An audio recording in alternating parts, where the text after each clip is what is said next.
é essa transição que o apóstolo Paulo aqui faz dos versos anteriores para esses versos que nós lemos.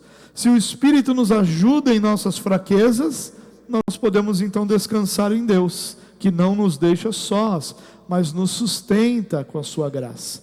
Essa é a junção que Paulo faz desses dois textos, dos versos anteriores, do 18 até o 27, e desses 3 versos que nós lemos. Ele vai falar que o Espírito Santo nos auxilia em nossas fraquezas, que o Espírito Santo nos conduz em oração, intercede por nós. E já que ele faz isso, nosso coração pode descansar. Nós não fomos deixados à nossa própria sorte, ao contrário disso, o Espírito Santo que habita em nós, nos ajuda em nossa fraqueza, nos conduz com sua graça. Vamos dar uma olhadinha nesse texto então, com um pouquinho mais de cuidado. Sabemos que Deus age em todas as coisas para o bem daqueles que o amam, dos que foram chamados de acordo com o seu propósito. Algumas traduções dizem que sabemos que todas as coisas cooperam para o bem daqueles que amam a Deus. E talvez a NVI tenha escolhido essa tradução de Deus age em todas as coisas, para não nos deixar com a impressão de que todas as coisas cooperam, no sentido de que há algum tipo de energia cósmica que faz com que todas as coisas sejam conduzidas para um determinado lugar. Por exemplo, você já deve ter ouvido a expressão aqui se faz, aqui se paga. Isso não é verdade. Muita gente faz muita coisa aqui e não paga. Não existe uma energia cósmica que coloca as coisas em balanço, não existe. É Deus que estabelece como as coisas são e da forma que elas são. E é interessante que Paulo começa esse trecho com sabemos, e não com cremos, ou com esperamos, ou com temos a expectativa, mas sabemos. Paulo já trata isso aqui como algo certo. Esse termo aqui no original grego é um termo da matemática, é algo exato, algo absoluto, algo onde não há controvérsia. Não é uma linguagem do talvez, da conjectura, mas da certeza. Paulo está nos dizendo, nós sabemos que Deus age em todas as coisas. Então ele reafirma essa certeza que deve existir em nosso coração. Mas Paulo continua dizendo, Deus age em todas as coisas. Ele age em todas as coisas. Isso não quer dizer que tudo que acontece na nossa vida é bom. Nem tudo que acontece na nossa vida é bom. Existem coisas ruins que acontecem em nossa vida. Também ele não está dizendo aqui que tudo vai para o seu lugar naturalmente. De novo a ideia do balanço cósmico, né? Ele não está dizendo isso, que todas as coisas vão para o seu lugar naturalmente, que tudo vai encontrando o seu espaço, o seu lugar, e no final tudo dá certo. Não é isso que ele está dizendo. O que ele está dizendo é que Deus age.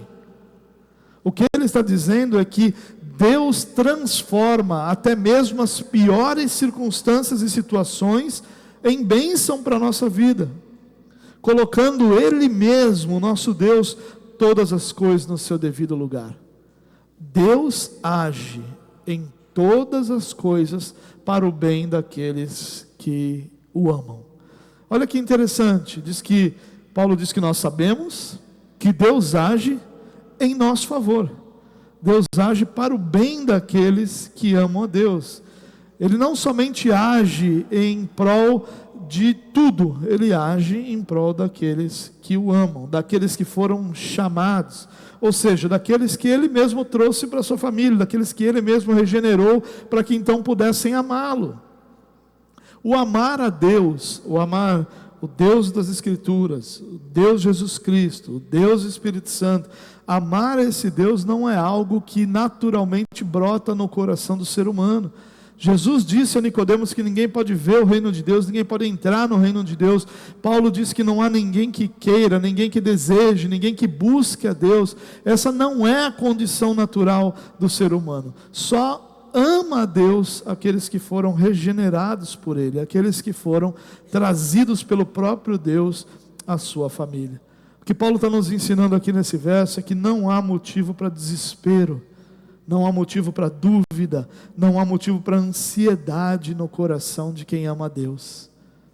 Quem ama Deus, quem tem a consciência de que foi chamado pelo Senhor para pertencer a Ele, não precisa andar ansioso, não precisa andar cabisbaixo, não precisa andar preocupado, porque sabe que Deus está agindo em todas as coisas para o seu bem. E quando Paulo diz aqui todas as coisas, Paulo está dizendo de cada circunstância, de cada momento, inclusive aquelas que nós olhamos e dizemos, isso foi Deus que fez, Deus não podia fazer uma coisa tão ruim assim sobre a nossa vida. Mas o que está em jogo aqui, não é porque as coisas aconteceram, mas é como Deus usa cada um dos momentos que nós vivemos, os bons, os ruins, aqueles piores, aqueles melhores, para moldar nossa vida, moldar nosso caráter, moldar quem somos, moldar nosso entendimento, nossa compreensão. Deus usa todas as circunstâncias em nosso favor. É isso que Paulo está dizendo aqui nesse texto. E ele continua dizendo assim, pois aqueles que de antemão conheceu, também os predestinou para serem conformes à imagem de seu Filho, a fim de que ele seja o primogênito entre muitos irmãos. E ele continua, e aos que predestinou, também chamou, aos que chamou também justificou, e aos que justificou também glorificou. Paulo aqui apresenta o propósito eterno de Deus. O propósito eterno de Deus é revelado aqui nesses 2 versos. E o propósito de Deus não é apenas nos salvar, algo que já seria grandioso, que já seria maravilhoso, digno de louvor e de exaltação ao nosso Deus. Mas o propósito de Deus vai além da nossa salvação. Deus deseja nos conformar à imagem de Cristo, nos transformar à imagem de Jesus. Esse é o propósito. Irmãos, compreender isso é vital para a nossa experiência de fé. Porque enquanto nós não compreendemos isso, nós criamos expectativas de que Deus está comprometido com o nosso conforto e felicidade, e isso vai produzindo uma série de experiências religiosas vazias e nulas, até que haja uma enorme frustração da nossa parte com Deus, porque Deus não fez aquilo que eu gostaria que fizesse. O compromisso de Deus para conosco não é com o nosso conforto, tampouco com a nossa felicidade. O compromisso de Deus para conosco é com a nossa transformação à imagem de Jesus Cristo. Esse é o compromisso. E é isso que Ele fará, mesmo que para fazer isso haja desconforto e dor em nossa vida. Enquanto nós não compreendermos isso, a nossa experiência religiosa, a nossa experiência com Cristo não será saudável. Nós olharemos para Cristo, nós olharemos para o nosso Senhor como alguém que está ali simplesmente para nutrir as nossas necessidades, da grande maioria das vezes nem espirituais, emocionais e físicas. E não é isso que Paulo está dizendo aqui. Ele está dizendo que há um propósito eterno de Deus. O propósito é que nós sejamos conformes à imagem de seu Filho. A fim, esse é o objetivo desse propósito de Deus em nós, dessa transformação de Deus em nós, a fim de que Jesus seja o primogênito, o irmão mais velho, entre muitos irmãos. E aqui só há o irmão mais velho e os outros irmãos, porque há uma conformidade à mesma imagem. Seremos como Jesus, por isso a nossa identificação é tendo Jesus como o irmão mais velho. Esse é o propósito eterno, que Jesus seja o primogênito entre muitos irmãos semelhantes a Ele. Esse propósito tem seu ponto de partida na presciência de Deus. Paulo diz aqui, aqueles que de antemão conheceu. O que significa isso? Deus conheceu alguém de antemão. Não pode ser que Deus conheceu no sentido de saber quem é essa pessoa, porque seria um absurdo nós dizemos que existe algum ser humano que Deus não conhece, né? Então não é isso. O que é isso? Significa que os que Ele de antemão conheceu são aqueles que Ele escolheu aqueles com quem Ele iria se relacionar antes mesmo da fundação do mundo. Conhecer, esse verbo nas Escrituras, quando está ligado a pessoas, ele está ligado a relacionamentos íntimos, até mesmo relacionamentos sexuais, essa palavra é utilizada. mas sempre em relacionamentos de amizade profunda, relacionamentos de matrimônio, relacionamentos de todas as formas íntimas. Então a ideia de conhecer aqui não é saber quem é relacionar-se. Então Deus escolheu aqueles com quem Ele se relacionaria como Pai, mesmo antes da fundação do mundo. De novo, conhecer não significa saber quem é alguém, mas relacionar-se com alguém. Essa é a origem da palavra, esse é o que o texto bíblico diz, e em toda a Escritura. A ideia aqui é conhecer de antemão, é amar desde a eternidade. Esse texto poderia ser muito bem traduzido assim: aqueles que Ele decidiu amar desde a eternidade, esses foram predestinados para serem semelhantes a Jesus. Essa poderia ser uma paráfrase perfeita desse texto, porque o conhecer aqui se relaciona a saber de antemão, não quem é a pessoa, mas a desejar se relacionar com ela, a escolher se relacionar com ela, e é isso que Deus fez. Deus colocou o seu coração em nós antes dos tempos eternos, antes de que houvesse mundo, antes de que houvesse tudo aquilo que a gente conhece. O amor de Deus não foi gerado por possíveis virtudes nossas, méritos nossos, aquilo que Ele viu em nós. Toda a causa do amor de Deus está nele mesmo. Deus é a causa do seu próprio amor. Seu amor, então, é a causa da nossa eleição. Nós somos predestinados porque Deus decidiu nos amar. Não foi porque Ele viu algo, porque havia algo belo em nós, mas porque Ele decidiu nos amar. Os que Deus amou foram predestinados para serem semelhantes a Jesus. O predestinado aqui é exatamente o que a palavra significa, é a ideia de que foram destinados de antemão, que foram condicionados, que foi estabelecido que seriam. É isso que Deus está dizendo aqui, que Deus estabeleceu moldar cada um dos seus filhos à imagem do seu próprio filho. A gente não vê isso muito fácil com os nossos olhos. A gente não vê isso na nossa vida, e a gente não vê isso na vida de todos ao nosso redor. Mas essa é a promessa de Deus, que o Espírito Santo continuaria a trabalhar em nós, para nos moldar à semelhança de Jesus. Todo o agir de Deus em todas as coisas para o nosso bem, deságua aqui. Esse é o bem para o nosso bem. O que é o nosso bem? É sermos semelhantes a Jesus. O bem para o qual todas as coisas contribuem é sermos moldados à imagem de Jesus. Então, quando o Paulo está dizendo que todas as coisas contribuem, ou que Deus age em todas as coisas para o bem daqueles que amam, não está dizendo que Deus vai transformar todas as circunstâncias em momentos de conforto, de alegria e de tranquilidade. Ele está dizendo que Ele vai usar todos esses momentos para moldar o nosso caráter, para que nós sejamos semelhantes a Jesus. Aqueles que Ele predestinou soberanamente, preste atenção nisso aqui, ó. Aqueles aos que predestinou também chamou. Aos que Ele predestinou soberanamente também foram chamados de forma irresistível pelo Espírito de Deus. Em sua graça, Deus prevaleceu sobre a nossa resistência natural.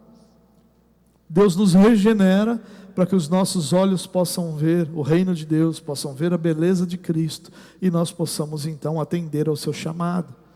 Um morto não pode atender ao chamado de ninguém. Deus nos chama, nos regenera e nos chama para pertencermos a Ele. Os que foram chamados, olha só, aos que chamou também justificou. Aqueles que foram chamados foram justificados em Cristo.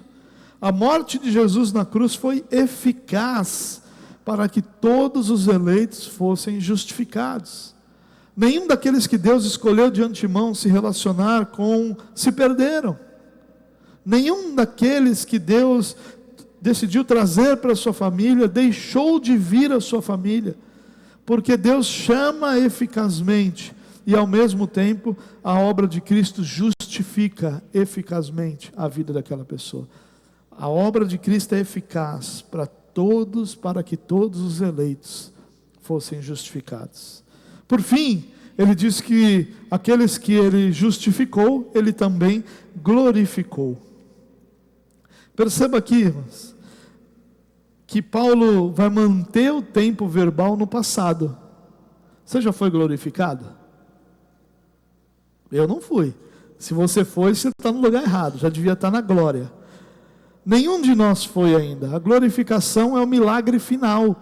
É aquilo que as Escrituras dizem que o nosso corpo mortal é revestido de imortalidade. A glorificação é o momento onde tudo aquilo que nos impede de sermos perfeitos diante de Deus é removido de nós, inclusive a presença do pecado. E Paulo diz que os que ele justificou, ele também glorificou.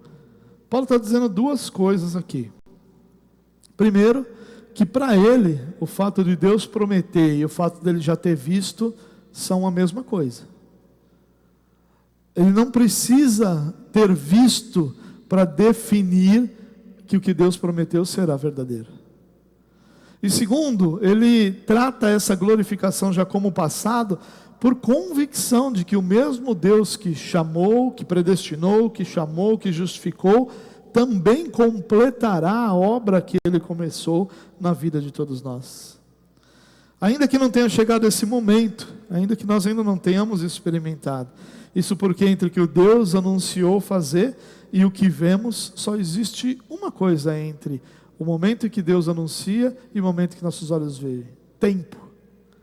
E Deus não é limitado pelo tempo. O tempo é um limite para nós, seres humanos. Quando Deus fala sobre o hoje, sobre o ontem e sobre o amanhã, como se fossem a mesma coisa. Porque Deus não tem esse limite. Deus não precisa preparar nada para que amanhã Ele faça alguma coisa. Porque Ele não depende de tempo para fazer coisa alguma. Porque Ele é soberano sobre o tempo. Queridos, as doutrinas da graça são claramente expostas aqui. Olha que interessante. O homem totalmente corrompido pelo pecado não pode salvar a si mesmo. E isso exige a eleição. Deus então elege de forma incondicional, ou seja, sem que haja condição alguma em nós, sem que haja nenhuma contrapartida da nossa parte. Então Deus escolhe incondicionalmente aqueles que Ele decidiu amar desde a eternidade. Então, perceba, o homem é totalmente depravado e o homem não pode de forma alguma encontrar a salvação por si mesmo. O que Deus faz? Deus resolve escolher um povo para si mesmo. Deus resolve escolher uma família para si. Por quê que Ele escolheu alguns e não outros? Qual é a condição que havia naquela pessoa que foi escolhida? É incondicionalmente. Deus decide escolher baseado em critérios que são totalmente dele e que não estão em nós, e que não dependem de nós, e que não são contrapartida a nós. E aí, depois que Ele escolhe, Ele faz o quê? Ele chama essas pessoas de forma eficaz, de forma que toda a nossa resistência seja vencida, de forma que a nossa indiferença por Deus seja superada com a regeneração e nós possamos atender ao chamado. E aí então, para que nós pudéssemos sermos salvos, Jesus entrega a sua vida de forma a nos justificar, de forma que nós fôssemos então justificados e que a justiça satisfeita de Deus por Jesus pudesse ser concedida a nós. E aí então Deus chama de forma irresistível aqueles que por Cristo, que morreram por Cristo. E quando Paulo diz que glorificou, Paulo está dizendo: Deus vai preservar os seus até o dia em que Ele completar essa obra. Olha que beleza, irmãos. Olha que coisa maravilhosa. Os incapazes são eleitos. Os eleitos são chamados. Os chamados são justificados. E os justificados são sustentados até o último dia, para que possam permanecer no Senhor. Olha a beleza que há na obra redentora de Jesus. Olha como é belo, como Deus executou nossa salvação em todos os detalhes. E tudo aquilo que era impeditivo para a nossa salvação foi removido pelo próprio Deus. A nossa própria natureza era impeditivo, nós somos regenerados. A nossa própria incapacidade de sermos justos era impeditivo, nós somos justificados. Cristo justo nos estende a sua justiça sobre nós. A nossa morte espiritual nos impedia de sequer enxergar a Cristo, enxergar a sua obra, desejá-lo de qualquer forma. E Deus vence isso, nos chamando de forma irresistível. E mesmo diante de tudo isso, se nós fôssemos deixados à nossa própria sorte, nós teríamos perdido qualquer direito de salvação. Se fosse possível perdermos a salvação, todos nós perderíamos. Porque nenhum de nós consegue viver de forma perfeita, a ponto de dizer: eu faço o que tem que ser feito, por isso eu mereço permanecer salvo. Ninguém é capaz de dizer isso. É Deus que nos sustenta, é Deus que nos preserva. Essa é a beleza da salvação apresentada pelo Senhor. Eu quero concluir essa mensagem com algumas aplicações para a nossa vida, com algumas questões que eu penso que podem ser muito importantes para a gente colocar isso aqui em prática no nosso dia a dia. Porque para muitas pessoas o que eu acabei de falar é só teologia. É claro que é teologia, mas não é só teologia. Porque toda teologia é como um rio que vai desembocar na vida.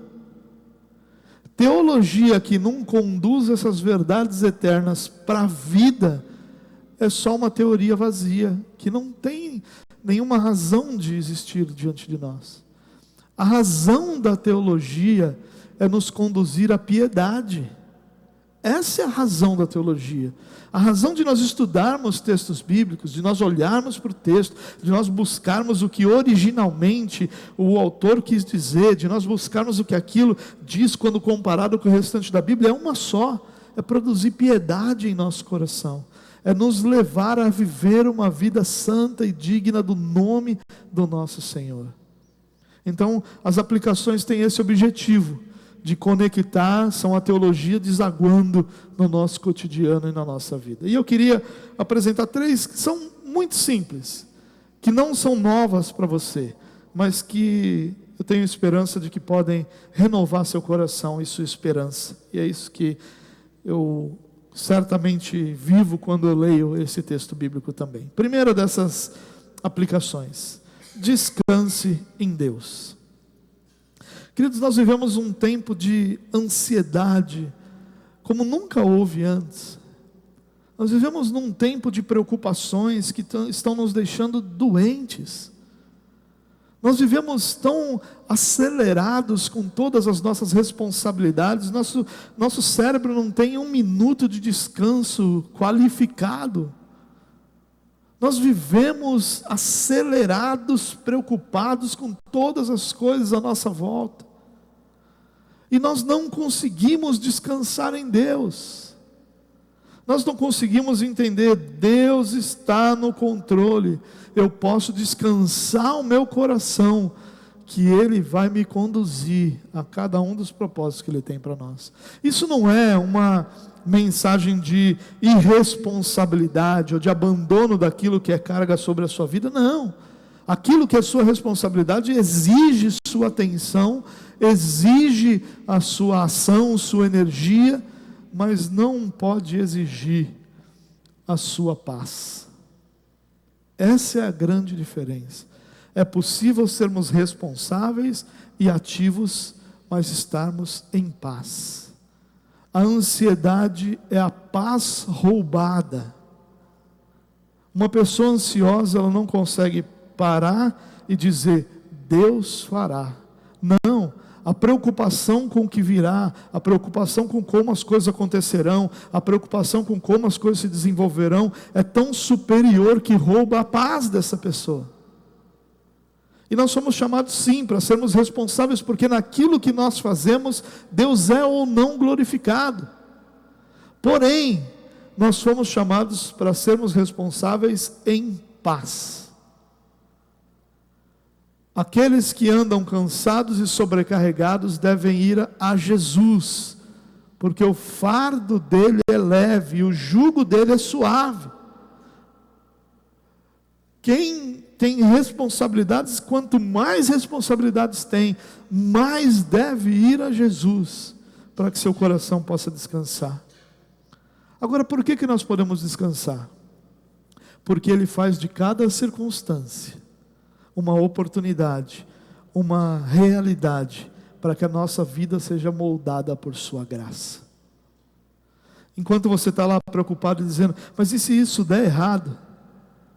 Como é que será? Eu te digo como será. Se der errado, Deus vai usar o momento que deu errado como uma oportunidade de moldar você por sua graça. Se der certo, Deus usará aquele acerto para moldar você com sua graça. Não importa o que aconteça, Deus sempre usará a circunstância para moldar você com sua graça. É muito mais belo descansar em Deus do que se ansiar por algo que está por vir. Nós achamos que é sinal de maturidade e responsabilidade vivermos ansiosos e preocupados. Não é. Não é. Jesus disse que nós não deveríamos nos preocupar com o dia de amanhã. Jesus disse que basta cada dia o seu mal. Diz que nós deveríamos buscar em primeiro lugar o reino de Deus e sua justiça, e aquelas coisas básicas que são tão importantes e necessárias na nossa vida, viriam dele. Jesus nunca disse que o nosso sustento viria da nossa preocupação. Ele disse que viria do nosso trabalho. Mas o trabalho não precisa ser coberto de preocupação e de ansiedade. Descanse em Deus. Ele está trabalhando e vai continuar trabalhando em cada circunstância da sua vida para moldar você com sua graça.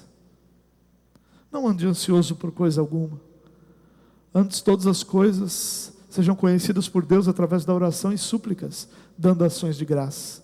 E a paz de Deus, que excede todo entendimento, guardará o coração e a mente de vocês. Olha o que Paulo está dizendo. Não andem ansiosos. Coloque a sua ansiedade sobre Jesus e tome novamente essa paz que vem de Deus sobre a sua vida. Se você tem andado sem paz, se a sua vida é uma enorme preocupação, se você não consegue às vezes nem dormir por causa de tanta preocupação que você tem, eu preciso dizer uma coisa para você que você não vai gostar. Eu não vou te chamar de responsável, eu não vou te chamar de alguém que está levando a sério as preocupações da vida. Não, eu vou chamar você de alguém que não está descansando. Você está errado. Se você não dorme e não tem nenhum problema físico, nenhum problema que te leve à falta de sono, porque se tem, você tem que tratar no médico. Mas se não tem, se o que não está te deixando dormir são as preocupações, você está errado. Porque você está trocando o fardo de Jesus pelo seu, quando você deveria trocar o seu pelo de Jesus. Você está pegando de Jesus, jogando fora e retomando o seu, quando você deveria pegar o seu, colocar sobre Jesus e tomar o de Jesus, que é leve e é suave. Descanse em Deus. O dia que nós aprendemos a descansar em Deus, é o dia que nós nunca mais nos preocupamos excessivamente com alguma coisa que está sobre a nossa vida, porque nós sabemos em quem nós confiamos, em quem nós podemos confiar. A ansiedade não é uma característica sua, meu irmão. A ansiedade é um problema seu. Se você acha que eu sou ansioso mesmo, essa é a minha característica, não é. Esse é um problema seu. O que é nossa característica é vivermos em paz. Eu sei que Deus fará. Ah, mas eu não vou conseguir me preocupar? Claro que eu me preocupo, mas eu me preocupo dentro do limite. Eu me preocupo dentro daquilo que é justo, daquilo que é necessário. A preocupação dentro daquilo que me cabe. Dali para frente, eu não sofro, eu não perco o sono, eu descanso no Senhor. Nós descansamos no Senhor. Porque descansar em Deus é viver cada oportunidade produzida pelas circunstâncias de sermos moldados pela graça de Deus. Segunda aplicação que eu gostaria de trazer para você é: tenha um coração grato. Muitas vezes as pessoas dizem assim: tanto faz se você acredita que perde salvação, não perde, Deus vai fazer do mesmo jeito. Tanto faz se você acredita em predestinação ou não acredita em predestinação, o importante é que nós chegamos a Jesus e que Jesus nos sustenta. Não, isso não é verdade. Não tanto faz, não. Porque se você não acredita em quem realizou essa obra do início ao fim, você vai acreditar em quem? Em você mesmo. E como é que é possível eu ser grato a você, se eu entendo que tudo que eu recebi de você, eu recebi por mérito meu? Que gratidão existe? Que gratidão existe no coração daquele que merece o que recebe? Existe gratidão no coração daquele que recebe o salário? Não. Talvez exista para com Deus, que deu saúde e graça, mas para com quem pagou o salário, não precisa existir, porque salário é dívida. Salário não é bondade. Salário não é algo que nós recebemos porque nós somos agraciados pelo nosso patrão. Não, salário é dívida. Nós trabalhamos, nós cumprimos o que nós acordamos e há uma dívida, eu preciso receber. Tanto é assim que se eu não receber, eu posso acionar juridicamente essas pessoas e receber. Se eu acredito que eu escolhi a Cristo porque eu decidi escolher, que mérito há? Eu que decidi. O Senhor abriu a porta, eu entrei, estou aqui, porque eu mereço estar. Se eu acredito que não é Deus que me sustenta para que eu não perca a salvação, mas que sou eu que me mantenho santo e vivendo de forma justa, para que então eu entre na glória, que mérito há? Quando eu chegar lá, eu vou dizer: Senhor, eu fiz tudo o que eu tinha que fazer, por isso eu estou aqui. Louvado seja eu. Não há gratidão no coração de quem merece. Só há gratidão no coração de quem recebeu graça. Só há gratidão no coração de quem foi amado. Só há gratidão no coração de quem sabe que não merecia o que recebeu, mas que recebeu mesmo assim. Por isso, irmãos, nós precisamos que o nosso coração expresse essa gratidão ao Senhor. Nós precisamos ter um coração grato a Deus. Lembre-se de todo o agir de Deus para a sua salvação, antes da fundação do mundo, antes de Gênesis 1:1, antes que existisse sequer o princípio. Na eternidade, Deus decidiu se relacionar com você. E aí então Ele cria todas as coisas, conduz a história de uma forma que tudo ocorresse segundo Ele mesmo propôs, até que no ápice dessa história Ele enviasse o seu filho unigênito, para que se entregasse, que morresse em nosso lugar, fosse em nosso lugar a expiação substitutiva, nos substituísse no castigo que nos trouxe a paz. E mesmo depois disso, nós ainda éramos incapazes de abraçar essa verdade. O que Ele faz? Ele envia seu Espírito para que nos regenere e nos dê vida, para que vivos nós possamos olhar para a obra redentora de Cristo e crer nela. Para que vivos nós possamos nos arrepender dos nossos pecados e possamos confiar em Jesus como nosso Salvador. Mas a obra dele não acabou nisso. Esse Espírito que Ele enviou agora vive em nós, habita em nós, e nos sustenta todos os dias, nos conduz todos os dias, nos leva, intercede por nós, como diz Romanos 8, 26 e 27. Um intercessor existencial. O nosso cotidiano é regido pela intercessão do Espírito Santo sobre nós. Nos preserva da queda fatal, até que um dia Ele mesmo complete essa obra gloriosa. Olha o que Deus fez, para que nós não vivêssemos eternamente perdidos.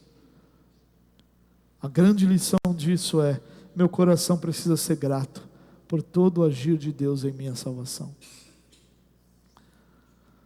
Por que pessoas não são gratas a Deus? Porque elas acham que elas merecem. Porque elas acham que... Tinha uma expressão muito comum antigamente que era: você precisa fazer por onde? Eu não sei o que isso significa. Em português isso deve ser uma tragédia. Mas faça por onde, né? E pessoas diziam isso: você precisa fazer por onde merecer. Você precisa fazer por onde. Talvez isso funcione numa promoção na sua empresa. Talvez. No mundo ideal, funciona na sua empresa. Você faz por onde, e aí então, seja lá o que isso significa, né? Deve ser se esforçar, né? Você faz por onde, e então você é recompensado. Nós não vivemos debaixo de recompensa, nós vivemos debaixo da graça. Tudo que nós recebemos do Senhor é graça. Porque todos os nossos acertos são produzidos pelo Espírito Santo. São capacitação do Espírito sobre nós. Aquela frase que eu acho tão bela, ou aquela declaração que eu acho tão bela de Agostinho, lá no 4º século: Senhor, me capacita a fazer o que o Senhor quiser, e então me peça o que o Senhor desejar. Mas a única forma de eu te obedecer é se o Senhor primeiro me capacitar. É essa compreensão de alguém que vive debaixo da graça. E se você compreende que tudo que você vive, tudo que você tem, tudo que você recebe de Deus, você recebe pela graça, não há outra razão, ou aliás, não há outra consequência, senão que o seu coração seja absolutamente grato por tudo que Deus fez, faz e prometeu fazer sobre a sua vida. Em último lugar, viva seu propósito. Parece até uma frase coach, né? Calma que não é isso ainda não. Ainda não desviei. Então, viva seu propósito. O que isso significa? Significa que Deus tem um propósito eterno, que inclui você. Qual é o propósito eterno de Deus para a sua vida? Que você seja semelhante a Jesus. E aí eu faço uma pergunta: se esse é o seu propósito eterno, essa não deveria ser a sua maior dedicação? Se o propósito eterno de Deus para você é que você seja semelhante a Jesus, a sua energia não deveria estar sendo gasta em ser semelhante a Jesus? Os seus pensamentos não deveriam estar sendo voltados para: Senhor, me faz semelhante ao meu Salvador? Todas as suas aspirações não deveriam ter conexão com ser semelhante a Jesus? É isso que é viver o nosso propósito. É muito belo quando nós achamos que o nosso propósito é alguma profissão. Isso é nada. Por mais belo que possa ser, por mais grandioso que possa ser, por mais que tenha inúmeras qualidades e efeitos positivos na nossa vida, é só algo que nós fazemos, não é algo que nós somos.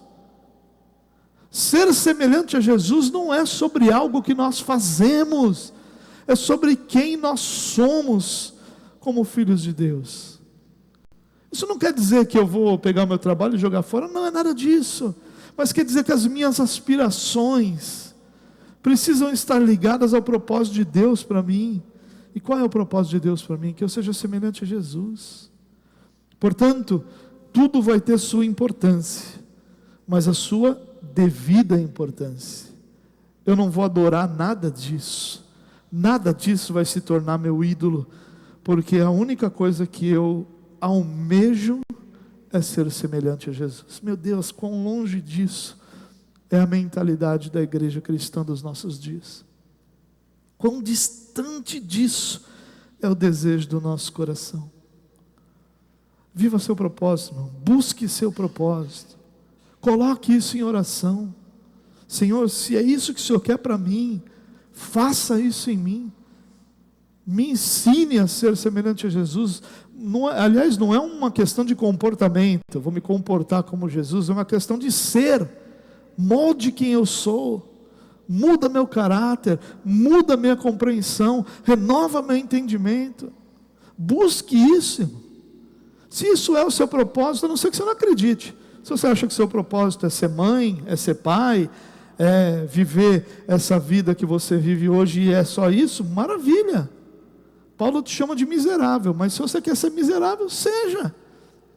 Não tem nenhum problema.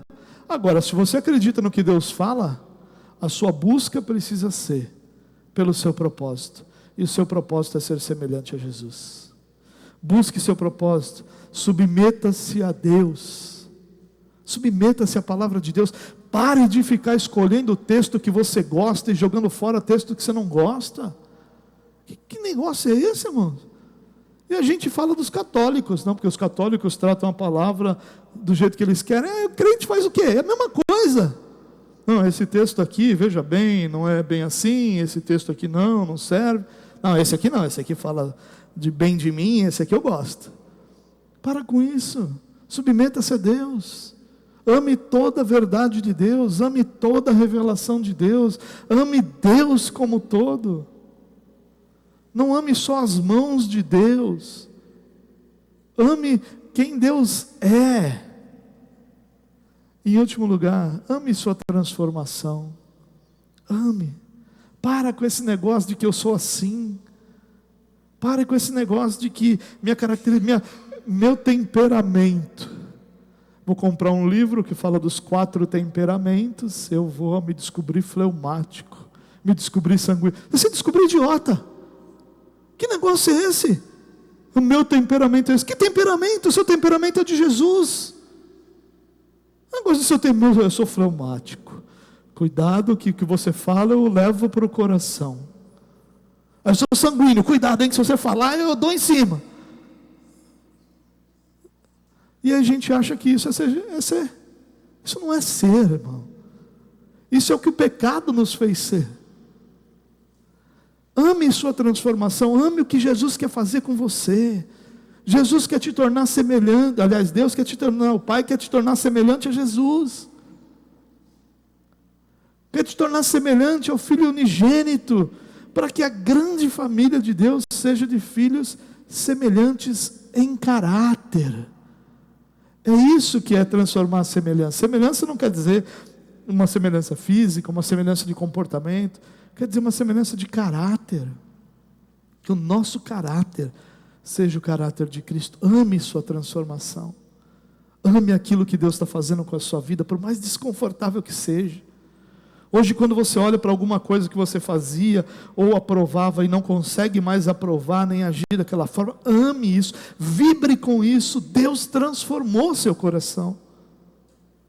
E anseie por mais disso, para que Deus continue fazendo isso, para que Deus continue moldando você, transformando você, para que você possa viver seu propósito.